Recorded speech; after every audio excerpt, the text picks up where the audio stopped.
Bienvenidos, en esta ocasión hablaremos acerca de hipoacusia súbita. También se le conoce como hipoacusia sensorioneural súbita idiopática y la vamos a definir como una hipoacusia neurosensorial de inicio súbito con pérdida de más de 30 decibeles en al menos 3 frecuencias consecutivas, que se desarrollan en un máximo de 72 horas. Para corroborar esta pérdida, nosotros podemos utilizar una audiometría previa, si es que la tiene el paciente, y esta se va a utilizar como el estado basal audiológico. Si no hay un estudio previo, se puede utilizar como basal el oído contralateral. Dentro de la epidemiología tenemos que se ha incrementado en los últimos años. Se dice que tiene una incidencia de 1.2% en todas las urgencias hospitalarias y también se dice que ocurre entre 5 y 20 habitantes por cada 100.000, esto durante un año. En cuanto a su etiología, la mayor parte van a ser idiopáticas y únicamente se va a conocer la causa como tal en el 10 al 15% de los casos.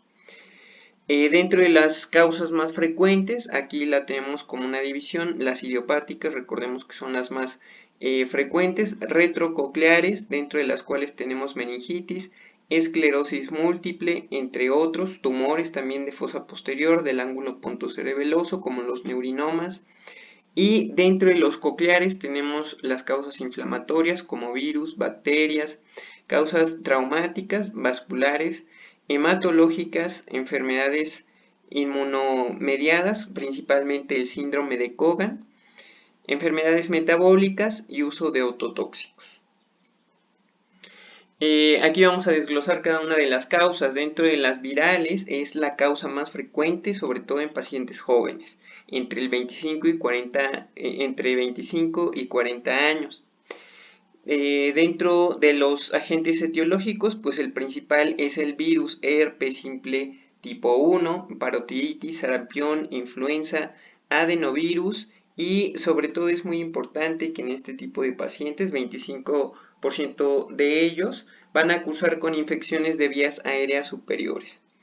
En el caso de los virus, estos producen atrofia a nivel del órgano de Corti con lesión de la estría vascular y también pueden ocasionar lesión a nivel neuronal. Otra de las etiologías son los trastornos vasculares. Esta es la causa más frecuente, sobre todo en adultos mayores, 50 y 65 años. Esta puede ocurrir como producto de un vasoespasmo, trombosis, embolias, hemorragias cocleares por hipercoagulabilidad sanguínea o espesamiento de la sangre. Dentro de las enfermedades inmunitarias existe deterioro de la audición debido a fenómenos inflamatorios del oído interno. Esto va a ocurrir como respuesta inadecuada del sistema inmunitario frente a antígenos propios localizados a nivel coclear. Algo muy importante o muy curioso en este tipo de etiología es que va a ocurrir una curación espontánea o una buena respuesta al uso de esteroides. Una vez que estos se quiten, como tal se quite el esquema de esteroide, pues el paciente vuelve a empeorar. Un claro ejemplo de enfermedad autoinmunitaria a nivel de oído es el síndrome de Cogan. Otras causas van a ser fatiga, cambios bruscos de temperatura, cambios de presión atmosférica, etilismo agudo, uso de anticonceptivos, situaciones emotivas límites, diabetes, embarazo. Algo muy curioso dentro del embarazo es que se ha visto que ocurre mayormente en el tercer trimestre y de esto solamente hay teorías. Una es que es producido por un estado de hipercoagulabilidad que provoca un riesgo trombogénico y esto debido a los cambios hormonales instaurados durante el tercer trimestre. Dentro de otras causas tenemos anestesias generales, estrés quirúrgico, maniobras de Valsalva o incluso estornudos, paracaidismo y también la presencia de tumores del ángulo pontocerebeloso. Aquí hay una tabla, realmente es muy poco frecuente que la hipoacusia súbita sea bilateral, pero aquí tenemos una de las causas que pueden producir este tipo de lesión bilateral. Meningitis, enfermedades autoinmunes, enfermedad de Lyme, sífilis, uso de medicamentos ototóxicos, y esto sobre todo en pacientes con predisposición genética al uso de, de estos medicamentos. Trauma acústico, herpes zóster, principalmente como complicación de Ramsay-Hunt, aunque como sabemos es principalmente unilateral. Algunos desórdenes genéticos y el síndrome de Cogan, aquí lo tenemos. Otro muy importante en el caso de que sea bilateral son las neoplasias, sobre todo en pacientes con neurofibromatosis tipo 2. Sabemos que el schwannoma vestibular se va a presentar de forma bilateral hasta en el 90-95% de los casos, y pues como tal pueden provocar una hipoacusia súbita bilateral. Dentro del cuadro clínico, pues como lo vemos, vamos a tener la pérdida auditiva, esto sobre todo en umbrales entre los 50 y 100 decibeles, con una sensación de plenitud aural. El acúfeno se va a presentar en el 60% de los casos, los síntomas vestibulares en el 50% de los casos, pero algo muy importante en la hipoacusia súbita es que va a ceder en los pocos días, y también va a ser predominantemente unilateral. Otros síntomas tenemos la hiperacusia, algiacusia y las diploacusias. Para realizar el diagnóstico nosotros debemos de realizar una otoscopía, dentro de la cual pues vamos a tener que la exploración debe ser normal. Un tapón de cerumen que se hincha bruscamente puede ocluir totalmente el conducto auditivo externo, incluso tapones de cerumen o cerosis que se encuentra totalmente adherida a la membrana timpánica, pues pueden simular hipoacusias súbitas. La acumetría, en este caso, pues vamos a tener un rine positivo del oído afectado y un Weber principalmente con lateralización hacia el oído sano. La audiometría tonal liminar nos va a mostrar una hipoacusia de carácter neurosensorial que va de severa a profunda de forma unilateral, aunque los grados varían. Estas son unas de las audiometrías más comunes que se presentan en este tipo de paciente. Aquella con lesión principalmente en graves es la de mejor pronóstico y también es la que mejor respuesta tiene al tratamiento. Otro patrón muy característico es el patrón pantonal o en meseta, que también suele ser de buen pronóstico.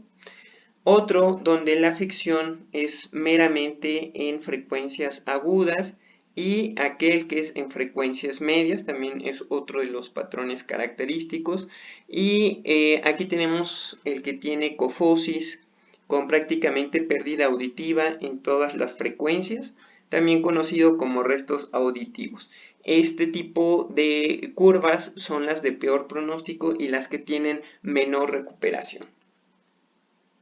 Con respecto al diagnóstico, también nos vamos a ayudar de la logoaudiometría, que esta debe corresponder al tonal, impedanciometría, que debe de tener curvas A de Yerger normales, y también podemos utilizar pruebas supraliminares como el CC test o el Tone Decay test, que nos ayudan para el reclutamiento audiológico. Muy importante, se tienen que hacer estudios de sangre, hemogramas, BCG, BDRL o antígenos ANA, porque como vemos, pues también están implicados etiologías autoinmunes o incluso etiologías vasculares, como lo vimos anteriormente. Otros estudios que se pueden realizar son los potenciales evocados auditivos, en donde nos van a mostrar como tal hipoacusias cocleares o hipoacusias retrococleares en caso de los schwannomas o neurinomas del acústico.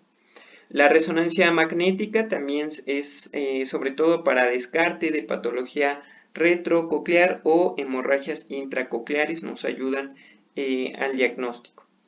Como pronóstico lo dividimos en tercios. Un tercio de los pacientes va a tener una recuperación completa de la audición.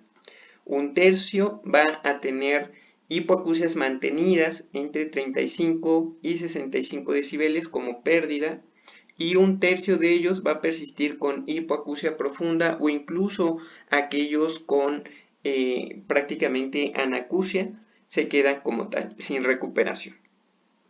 La recuperación espontánea se espera que empiece dentro de los primeros 3 días.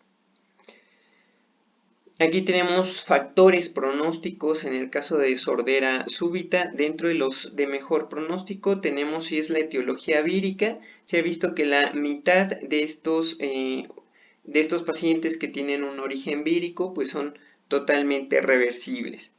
Como peor pronóstico tenemos si en el caso de que no exista mejoría dentro de los primeros 7 días de tratamiento, la coexistencia de síndrome vertiginoso, pacientes adultos mayores de 45 años y también se ha visto peor pronóstico en hipoacusias que van de severas a profundas. Aquí tenemos otra tabla que nos resume prácticamente los pronósticos.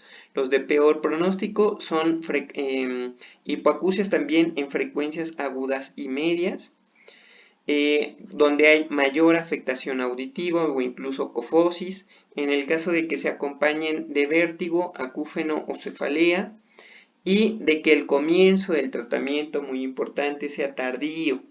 La edad, pues principalmente en adultos mayores.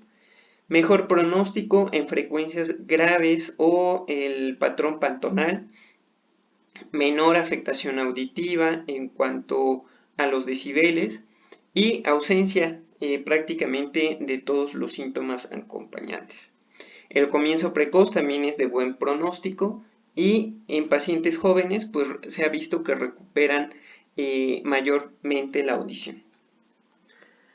Como tal, el tratamiento, se dice que cuanto antes se instaure el tratamiento, mayores serán las posibilidades de recuperación. La piedra angular aquí es el uso de esteroides. Los corticoides como tal van a inhibir el edema inflamatorio perilesional. Se debe de iniciar dentro de las primeras semanas de tratamiento y siempre se debe de acompañar de un inhibidor de la bomba de protones por el caso de los efectos secundarios. Este se puede dar en 40 miligramos omeprazol durante un mes. Dentro de los esteroides, pues vamos a dividir su aplicación, aquellos que son vía oral, sistémicos, o aquellos que son de forma intratimpánica. Dentro de los sistémicos se tiene como pauta el uso de prednisona a 1 miligramo por kilo de peso por día en dosis reducción. Y aquí tenemos un ejemplo, prednisona oral, 60 miligramos por día a dosis reducción, y esto se da de 10 a 20 días. El esteroide intratimpánico sí, tiene ciertas indicaciones. Este va a lograr concentraciones adecuadas en el oído interno, mayores que si es sistémico. Va a tener una baja incidencia de efectos secundarios a diferencia de la vía oral. Y sobre todo se prefiere en aquellos pacientes que son diabéticos o hipertensos descompensados o tienen alguna otra patología crónico-degenerativa. También se va a aplicar la vía intratimpánica en aquellos pacientes que sean refractarios al tratamiento. Como pauta tenemos la metilprednisolona, que se da de 20 miligramos intratimpánico, una aplicación por semana durante 4 semanas. O también se puede dar dosis diaria de 20 miligramos mediante una colocación de catéter a nivel intratimpánico, y esto durante 10 días. Dexametasona también de 10 a 24 miligramos intratimpánico de forma semanal durante 2 semanas, esto evaluando la respuesta audiométrica cada semana. También se puede utilizar oxigenación local, y esta va a estar dada o va a estar favorecida gracias a vasodilatadores como histamina, betahistina, ácido nicotínico o incluso gas carbógeno, a proporción de 95% de oxígeno con 10% de CO2, o calcio antagonistas como el nimodipino, nicardipino, cinaricina y flunaricina. Para los síntomas vestibulares también se indica el uso de sinaricina en tabletas de 75 miligramos, una tableta por las noches por cada 24 horas por un mes. Pentoxifilina a dosis de 400 miligramos cada 12 horas por un mes. Y el difenidol en caso de que el paciente tenga síntomas agudos vestibulares, una tableta de 25 miligramos cada 12 horas durante 3 días. El uso de antivirales, pues solamente en caso de que se sospeche una causa como tal vírica, se tiene que administrar aciclovir de 800 miligramos cada 5 horas durante 5 a 10 días. Otro de los tratamientos es el uso de cámara hiperbárica. Esta permite la administración de oxígeno a presiones superiores a las atmosféricas. Aumenta la concentración sanguínea de oxígeno, ayudando así al tratamiento. Se utilizan presiones entre 2.2 atmósferas en sesiones de 90 minutos, una vez al día, con un total de 20 a 40 sesiones. Aunque los resultados realmente no han sido tan favorables y pues el coste de este uso de cámara hiperbárica pues es muy elevado. En cuanto al seguimiento, se debe de dar control semanal audiométrico. Tanto la audiometría tonal como la verbal son de gran ayuda. Si el paciente tiene audición normal, va a continuar hasta terminar el uso de corticoides. Y si tiene una recuperación parcial, nosotros llamamos parcial a una mejoría menor del 50% respecto a la pérdida auditiva inicial. Si ha empeorado como tal, pese al uso o al implemento de tratamiento vía oral de esteroides, pues se va a utilizar tratamiento intravenoso de rescate. El control debe de ser a los 15, 39 y 90 días y también control a los 12 meses para corroborar que realmente el paciente ha mejorado y sobre todo por este aspecto de las enfermedades autoinmunes que, como mencioné, normalmente mejoran a la aplicación del esteroide durante esta dosis reducción, pero vuelven a empeorar después de instaurar este tratamiento. Dentro de los criterios de mejoría auditiva, pues tenemos criterios de mejora auditiva en el caso de pacientes con hipoacusia súbita sobre el promedio del umbral auditivo. Le llamamos recuperación completa cuando hay una recuperación hasta obtener un PTA final mayor de 45 decibeles o independientemente de los decibeles ganados. Una mejoría parcial cuando hay una mejoría mayor a 15 decibeles, pero con PTA final entre los 25 y 45 decibeles. Una mejoría leve cuando hay una mejoría mayor a 15 decibeles con un PTA final de 45 decibeles. Y si no hay mejoría, aquella mejoría menor a 15 decibeles. De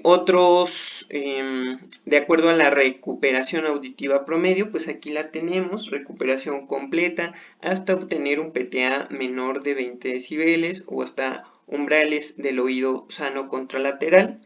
Buena mejoría, mayor de 30 decibeles, leve mejoría de 20 a 30 decibeles y en aquellos pacientes que no hay mejoría, pues esta va a ser menor de 10 decibeles. Este algoritmo es sacado de la guía de práctica clínica y pues aquí tenemos, esto se va a llevar siempre a cabo a nivel de segundo o tercer nivel. Se va a realizar la audiometría en el caso de que sospechemos previa a la otoscopía, una audiometría en aquellos pacientes que sospechemos de hipoacusia súbita. Si el estudio es normal, se le da de alta al paciente. Si el estudio sale anormal, pues vamos a determinar como tal una hipoacusia neurosensorial. Se va a continuar con el tratamiento. Este puede ser por vía oral, dosis reducción, con control en todos los casos audiométrico al final de la aplicación. Aquellos que tienen una dosis vía oral más dosis intratimpánica y aquellos que únicamente tienen esteroide intratimpánico, como vimos las indicaciones. Si los pacientes salen normales después de esta aplicación de esteroide, pues se les da alta al paciente. Y el control, en este caso, la guía nos lo marca como que debe de ser semestral durante un año por el caso de que existan hipoacusias autoinmunes. Si sale anormal en los tres posibles de los casos, pues vamos a realizar unos potenciales auditivos de tronco cerebral con la sospecha de que sea algo retrococlear que esté ocupando el ángulo pontocerebeloso principalmente. Si salen anormales los potenciales, pues ya se complementa el estudio con el uso de resonancia magnética cerebral de fosa posterior. Si salen anormales, pues ya damos el diagnóstico de algo retrococlear, dependiendo de la patología. Lo más común son tumores de ángulo. Eso es todo por esta presentación. Espero les sirva de mucho. Muchas gracias y hasta luego.